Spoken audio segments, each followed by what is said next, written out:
Halo, selamat pagi, selamat beraktivitas. Salam jumpa kembali bersama Teacher Christine dan Teacher Yana. Salam sehat selalu. Ayo belajar dari rumah. Selamat pagi sekali lagi buat kalian semua. Selamat pagi. Apa kabar Bapak Mama? Semoga Bapak Mama senantiasa dalam keadaan yang sehat. Mohon bimbingannya Bapak Mama untuk selalu mendampingi anak-anak dalam melakukan aktivitas pembelajaran di rumah. Baik Bapak Mama, sekali lagi jangan lupa untuk mengingatkan anak-anak untuk selalu mematuhi protokol kesehatan dalam melakukan setiap aktivitas dan selalu menjaga kebersihan di lingkungan rumah agar terhindar dari penyebaran virus COVID-19 dan wabah demam berdarah. Sekali lagi, terima kasih. Siapkan dirimu. Yang pertama, kalian harus berdoa sebelum dan sesudah pembelajaran hari ini. Ikuti protokol kesehatan. Selalu memakai masker, jaga jarak, dan jangan lupa untuk cuci tangan pakai sabun di air yang mengalir. Selalu konsentrasi, disiplin diri, dan bertanggung jawab. Terakhir, bertanyalah kepada orang tuamu atau guru jika menemui kesulitan. Dan jangan lupa kalian untuk mengisi lembar refleksi setelah menonton dan menyelesaikan tugas pada pembelajaran hari ini. Baik anak-anak, hari ini kita masih belajar dalam tema yang sama, yaitu tema 2, udara bersih bagi kesehatan. Tentunya masih subtema 2, yaitu pentingnya udara bersih bagi kesehatan, dan pembelajaran 3 dan 4.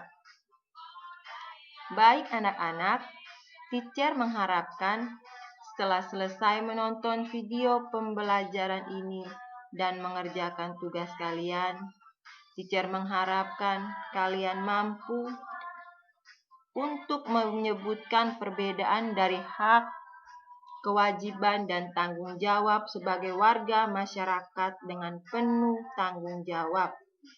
Yang kedua, kalian mampu mengidentifikasi tentang makna musyawarah dan nilai-nilai yang terkandung di dalamnya dengan penuh tanggung jawab dan disiplin.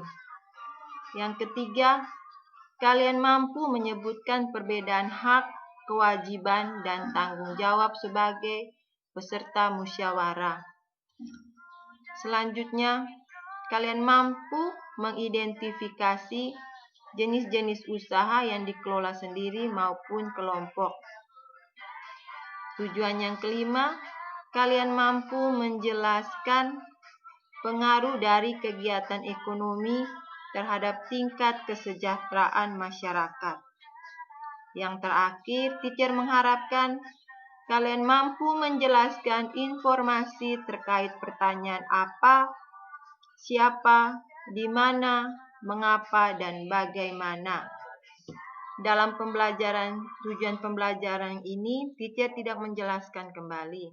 Namun ada tugas yang harus kalian kerjakan. Dan teacher mengharapkan kalian menonton kembali video sebelumnya, yaitu video pembelajaran tema 2, subtema 2, pembelajaran 1 dan 2. Baik anak-anak, kita akan lanjut materi kita, yaitu tentang perbedaan antara hak, kewajiban, dan tanggung jawab sebagai warga masyarakat.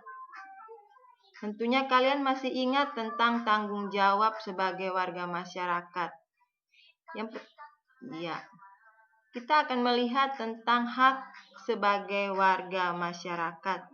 Yang pertama tentang pengertian hak, di mana hak adalah sebuah kekuasaan untuk berbuat atau menuntut sesuatu karena telah ditentukan oleh undang-undang. kita akan melihat apa itu hak warga masyarakat. Ya, hak warga masyarakat adalah sesuatu yang mutlak yang menjadi milik seseorang yang berkedudukan sebagai seorang warga masyarakat. Contohnya berpendapat dan berorganisasi, menikmati lingkungan yang bersih. Kita lanjut, yaitu tentang kewajiban sebagai warga masyarakat. Kewajiban adalah segala sesuatu yang menjadi tugas seseorang dan harus dilaksanakan. Kita akan lihat kewajiban kita sebagai warga masyarakat itu mempunyai pengertiannya adalah sesuatu yang harus dilakukan oleh seseorang sebagai seorang warga masyarakat dengan penuh rasa tanggung jawab. Contohnya, mematuhi aturan atau norma yang berlaku di dalam masyarakat, menjaga kebersihan lingkungan tempat tinggal kita. Tanggung jawab sebagai masyarakat. Kalian pasti masih ingat kan arti dari tanggung jawab sebagai seorang warga masyarakat? Iya, benar sekali. Jadi tanggung jawab sebagai warga masyarakat adalah tugas dan kewajiban yang harus dilaksanakan seseorang dalam kedudukannya sebagai warga masyarakat. Sekarang kita akan melihat tentang musyawarah dan mufakat, di mana musyawarah mempunyai pengertian. Pengertiannya adalah musyawarah merupakan suatu pembahasan secara bersama dengan maksud mencapai keputusan atas penyelesaian masalah. Tujuan dari musyawarah adalah untuk menyelesaikan suatu permasalahan dengan cara berunding atau berdiskusi untuk mencapai mufakat atau persetujuan tanpa adanya pihak yang diunggulkan atau dirugikan. Mufakat adalah kesepakatan untuk melaksanakan hasil dari musyawarah. Jadi, musyawarah mufakat mempunyai pengertian adalah salah satu dari bentuk upaya pengambilan keputusan bersama yang sesuai dengan nilai budaya bangsa Indonesia yang demokratis. Baik anak-anak, di dalam musyawarah itu kita mempunyai nilai-nilai penting. Yang pertama, nilai penting kebersamaan. Yang kedua, nilai kebebasan mengemukakan pendapat, di mana kita bebas mengemukakan pendapat kita di dalam musyawarah.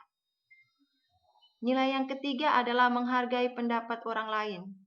Jadi kita harus selalu menghargai pendapat orang lain, entah pendapat orang tersebut salah ataupun benar. Yang keempat, nilai jiwa besar serta lapang dada melaksanakan hasil keputusan dengan rasa penuh tanggung jawab. Selanjutnya tentang ciri-ciri dari musyawarah. Ciri-ciri dari musyawarah itu adalah yang pertama, dilakukan lebih dari satu orang. Di dalam musyawarah terdapat seorang pemimpin dan anggotanya. Semua anggota memiliki kesempatan untuk menyampaikan pendapat. Dan semua anggota musyawarah mempunyai kesempatan yang sama. Selanjutnya, cara-cara kita mengeluarkan pendapat di dalam musyawarah. Yang pertama, kita harus mengacungkan tangan sebagai tanda izin bicara. Kedua, berbicara setelah dipersilakan. Selanjutnya, kalau ada yang berbicara, kita harus menunggu dahulu sampai pembicaraan tersebut selesai. Selalu bersikap sopan dan suaranya harus cukup jelas.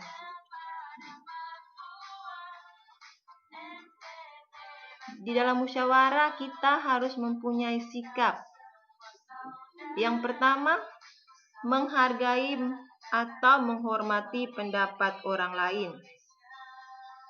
Tidak memaksakan kehendak kita kepada orang lain. Yang ketiga, tidak boleh mencela pendapat orang lain. Dan yang terakhir, tidak boleh memotong pembicaraan orang lain. Baik anak-anak, di dalam musyawarah itu kita mempunyai hak dan kewajiban. Yang pertama, kita akan melihat tentang hak sebagai anggota musyawarah, berupa mendapatkan keadilan. Kita mempunyai hak menyampaikan pendapat, memberikan saran dan kritik. Kita pula mempunyai hak untuk mendapatkan perlakuan yang sama. Kita juga mempunyai hak untuk menyetujui atau menolak pendapat orang lain. Selanjutnya, kewajiban kita sebagai anggota musyawarah. Yang pertama, kita harus menaati tata tertib musyawarah. Tidak memperkeruh suasana musyawarah. Selalu menghargai dan menghormati pendapat orang lain. Entah pendapat orang tersebut benar ataupun salah. Tidak mencela dan memotong pendapat orang lain. Melaksanakan keputusan musyawarah itu dengan penuh tanggung jawab. Baik anak-anak, sekarang kita akan melihat tentang usaha ekonomi perseorangan dan kelompok. Yang pertama, kita akan melihat tentang usaha ekonomi perseorangan. Usaha ekonomi perseorangan adalah usaha yang dimiliki oleh seseorang. Contoh dari atau jenis-jenis usaha ekonomi perseorangan, yaitu yang pertama adalah usaha pertanian. Sebagian besarnya usaha pertanian ini dikelola secara perseorangan. Yang selanjutnya, usaha perdagangan. Usaha perdagangan secara perseorangan biasanya secara kecil dan sedang. Contohnya pedagang di pasar, pedagang keliling, pedagang warung, dan sebagainya. Selanjutnya, usaha bidang jasa. Kalian pasti masih ingat usaha jasa itu seperti apa contohnya? Iya, seperti tempat fotokopi, bengkel, potong rambut, jual pulsa juga termasuk usaha jasa. Yang terakhir, industri kecil. Industri kecil ini dikelola perseorangan. Itu merupakan industri rumahan. Contohnya, kerajinan tangan seperti pembuatan anyaman maupun mebel. Yang kedua, kita akan lihat tentang usaha ekonomi kelompok. Usaha ekonomi kelompok adalah usaha yang dikelola secara berkelompok atau usaha yang dikelola secara bersama-sama, baik modal, pengelolaan maupun bagian hasilnya. Yang pertama kita lihat firma. Firma merupakan usaha ekonomi bersama yang didirikan oleh sekurang-kurangnya 2 sekutu. Usaha di bidang firma ini bergerak di bidang konsultasi hukum maupun keuangan. Selanjutnya, persekutuan komoditer atau biasa disingkat dengan CV. Persekutuan komoditer adalah persekutuan 2 orang atau lebih untuk mendirikan suatu usaha bersama. Di dalam CV terdapat dua jenis sekutu, yaitu sekutu aktif maupun sekutu pasif. Sekutu aktif itu berperan sebagai investor dan pengelola CV.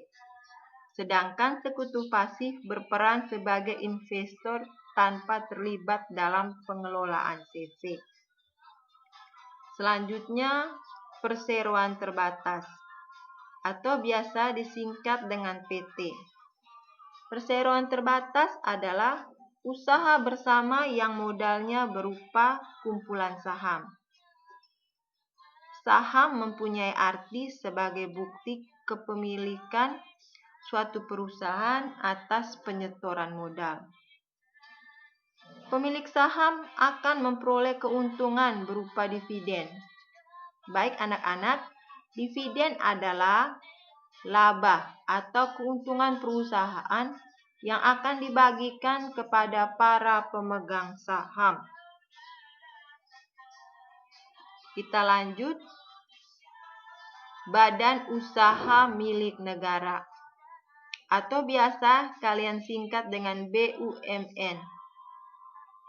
BUMN adalah perusahaan negara, yaitu sebuah perusahaan yang seluruh atau sebagian modalnya dimiliki oleh negara. Contohnya PT Kereta Api Indonesia, PT Pertamina, Perum Bulog, PT Telkom, dan sebagainya. Yang terakhir adalah koperasi. Kalian pasti sudah pernah mendengar tentang kata koperasi. Ya, koperasi itu adalah sebuah badan usaha yang didirikan untuk kepentingan bersama. Jadi, menurut Undang-Undang Nomor 25 Tahun 1992 tentang perkoperasian, koperasi adalah badan usaha yang beranggotakan orang-orang atau badan koperasi dengan melandaskan kegiatannya berdasarkan prinsip koperasi, sekaligus gerakan ekonomi rakyat yang berdasarkan sebuah asas kekeluargaan. Koperasi ini pertama kali dikembangkan oleh Dr. Randus Muhammad Hatta. Kalian pasti masih ingat kan, siapa itu Dr. Randus Muhammad Hatta? Iya, beliau adalah wakil presiden Indonesia yang pertama. Jadi, atas perannya tersebut, beliau dijuluki sebagai Bapak Koperasi Indonesia. Baik anak-anak, kita akan melihat tentang jenis-jenis koperasi. Yang pertama, koperasi konsumsi. Koperasi konsumsi adalah usaha bersama yang menyediakan berbagai barang konsumsi untuk memenuhi kebutuhan sehari-hari. Tujuannya untuk memenuhi kebutuhan konsumsi sehari-hari bagi anggota dengan harga dan mutu yang layak. Di koperasi konsumsi ini menjual barang-barang kebutuhan sehari-hari, contohnya gula, minyak goreng, sabun, dan perkakas rumah tangga. Yang kedua adalah koperasi simpan pinjam, yaitu usaha bersama yang menyediakan layanan simpan pinjam. Uang yang terkumpul di dalam koperasi simpan pinjam akan dipinjamkan kepada anggotanya. Yang ketiga adalah koperasi produksi, yaitu usaha bersama yang menyediakan bahan baku produksi dan menyalurkan hasil produksi anggotanya. Koperasi ini beranggotakan para produsen atau pengusaha. Contohnya pengusaha batik, tahu dan tempe, serta sapi perah. Yang keempat adalah koperasi jasa. Koperasi jasa ini bergerak dalam penyediaan jasa tertentu bagi anggotanya. Contohnya koperasi angkutan, koperasi perumahan. Yang kelima adalah koperasi serba usaha. Koperasi ini bergerak dalam mengelola berbagai jenis usaha, misalnya penyediaan barang konsumsi, simpan pinjam, penyediaan bahan baku, dan penyaluran hasil produksi. Contohnya koperasi unit desa atau KUD. Baik anak-anak, kita akan melihat pengaruh kegiatan ekonomi terhadap kesejahteraan masyarakat. Yang pertama itu produksi. Produksi merupakan sebuah kegiatan menghasilkan barang dalam rangka memenuhi kebutuhan hidup. Orang yang melakukan kegiatan produksi ini disebut dengan produsen. Contohnya kegiatan produksi sepatu. Untuk menghasilkan sebuah sepatu, produsen sepatu membutuhkan bahan baku yang berupa kulit. Bahan baku berupa kulit ini akan diperoleh dari peternak sapi atau kambing. Dengan demikian, berpengaruh dengan pendapatan peternak. Ini merupakan bukti bahwa kegiatan ekonomi berpengaruh buat kesejahteraan masyarakat. Kegiatan ekonomi yang kedua adalah distribusi. Distribusi adalah sebuah kegiatan dalam menyalurkan sebuah hasil produksi dari produsen ke konsumen. Orang yang melakukan kegiatan distribusi ini disebut sebagai distributor. Baik anak-anak, berkat kegiatan distribusi ini, produsen dapat menjual produknya. Dari penjualan tersebut, produsen memperoleh keuntungan. Distributor juga memperoleh keuntungan atau laba berupa selisih antara penjualan dan pembelian. Jadi dari kegiatan ini, kedua pihak memperoleh keuntungan. Selanjutnya jenis kegiatan ekonomi yang ketiga adalah konsumsi. Konsumsi diartikan sebagai kegiatan menghabiskan atau mengurangi nilai pakai barang dan jasa untuk memenuhi kebutuhan hidup sehari-hari. Orang yang melakukan kegiatan ini disebut sebagai konsumen. Untuk mengkonsumsi barang atau jasa, masyarakat mengeluarkan pengorbanan tertentu. Pengorbanannya itu berupa uang ataupun waktu. Jadi dengan mengkonsumsi barang atau jasa, masyarakat berusaha memperoleh suatu kepuasan yang optimal. Ini yang dilakukan untuk mencapai taraf hidup sejahtera.